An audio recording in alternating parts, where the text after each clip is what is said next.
안녕하세요, 여러분. 오늘 추수감사절 날 여러분들과 이렇게 직접 만나지 못하고 이렇게 인터넷으로 만나게 돼서 약간 좀 전도사님도 당혹스러워요. 왜냐하면 추마골을 준비를 하고 있었고 이제 이 추마골을 어떻게 해야 이렇게 잘 치를 수 있을까 고민을 많이 하고 있는 상황 가운데서 이제 이렇게 코로나가 걸리는 바람에 이렇게 여러분들과 직접 대면하지 못하고 이렇게 인터넷상으로 이제 말씀을 전하게 되었네요.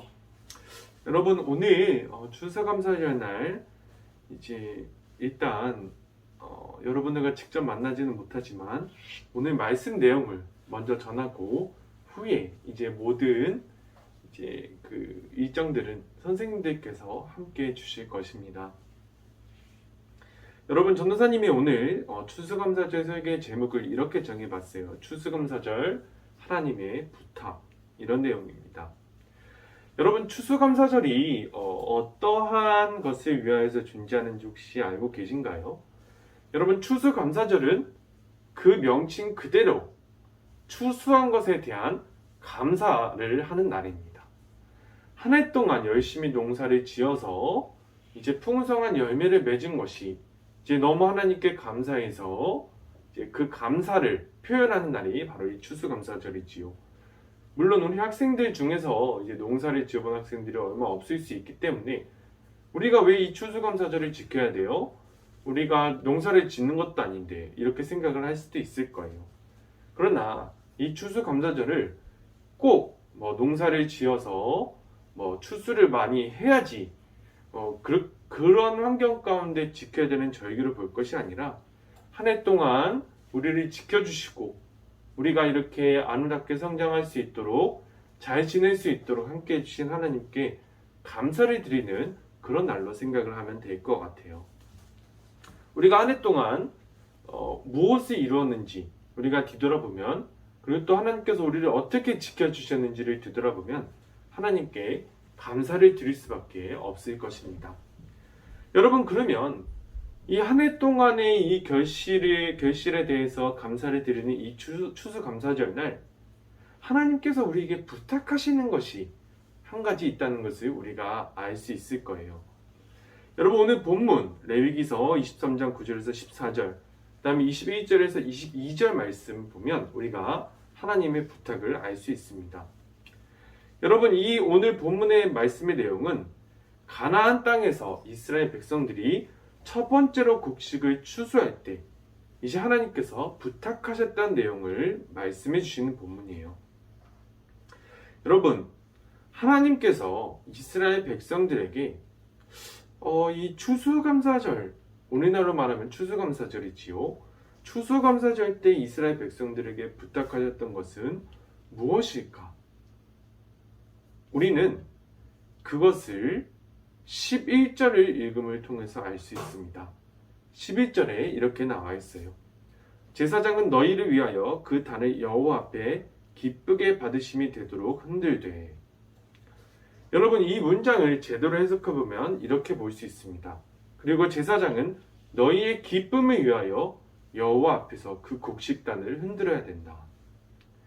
여러분 이스라엘 백성들은 한 해의 결실을 맺게 해주신 하나님께 감사해서 감사하기 때문에 제사를 드리는 건데 하나님께서는 하나님께 감사의 제사를 드리러 온 이스라엘 백성들에게 이스라엘 백성들이 기뻐하기를 원하셨어요. 이스라엘 백성들에게 너희가 기뻐했으면 좋겠다. 너희가 기뻐하는 것이 나의 부탁이다 라고 말씀하시는 거예요. 그렇다면 하나님께서 이스라엘 백성들이 어떻게 기쁨을 누리기를 원하시는 것일까요?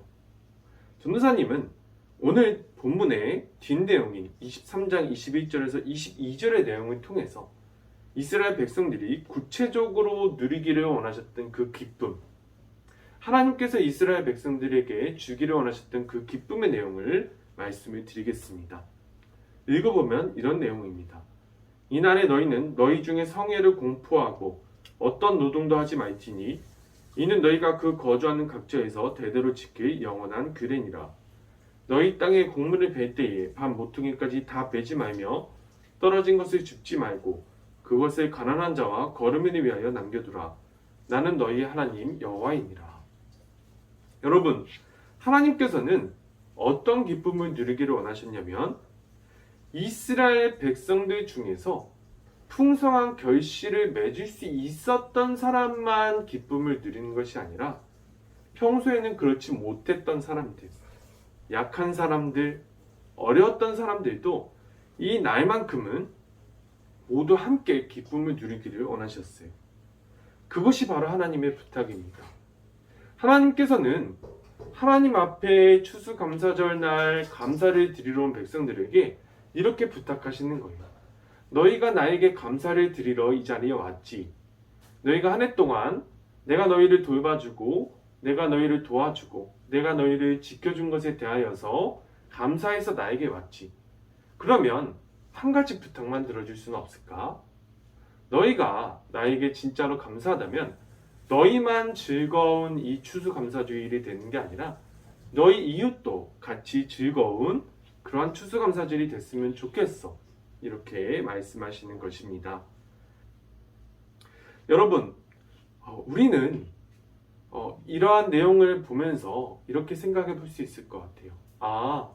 우리가 하나님께 너무 감사해서 이 자리에 왔는데 하나님께서 감사를 받으시기에 마땅한 그 하나님께서 우리에게 한 가지를 부탁하시는구나. 이 행복한 날, 이 감사한 날에 우리만 기쁜 것이 아니라 우리 주변의 이웃도 같이 기뻐하기를 원하시는구나. 그것을 우리가 하나님께서 그렇게 생각하시고 계시구나라는 것을 우리 마음속에 새길 수 있었으면 좋겠습니다. 여러분, 전도사님이 이번 주에 여러분들과 함께하지 못하기 때문에 구체적으로 무엇인가를 하지는 못했어요. 물론 오늘 추마골도 준비했고 여러 가지도 준비를 했는데 이웃들과 함께 나누는 어떤 그런 추수감사주의를 계획을 하지는 못했어요. 그러나 내년에는 꼭 우리 학생들도 우리 주변의 이웃과 함께하는 우리 주변의 이웃도 함께 기쁨을 누릴 수 있는 그러한 추수감사주의를 기획을 하고 싶습니다. 여러분, 오늘 추수감사주일 우리만 기뻐하는 날이 아니라 우리 주변의 이웃도 함께 기뻐하는 날이 될 수 있었으면 좋겠습니다. 오늘 예배 후에 집에 가면서 우리 이웃을 위해서 할 수 있는 것이 무엇이 있는지 생각을 해보고 우리 이웃도 같이 기쁨을 나눌 수 있는 그런 추수감사주일로 만들어갈 수 있는 우리 학생들이 될 수 있었으면 좋겠습니다. 감사합니다.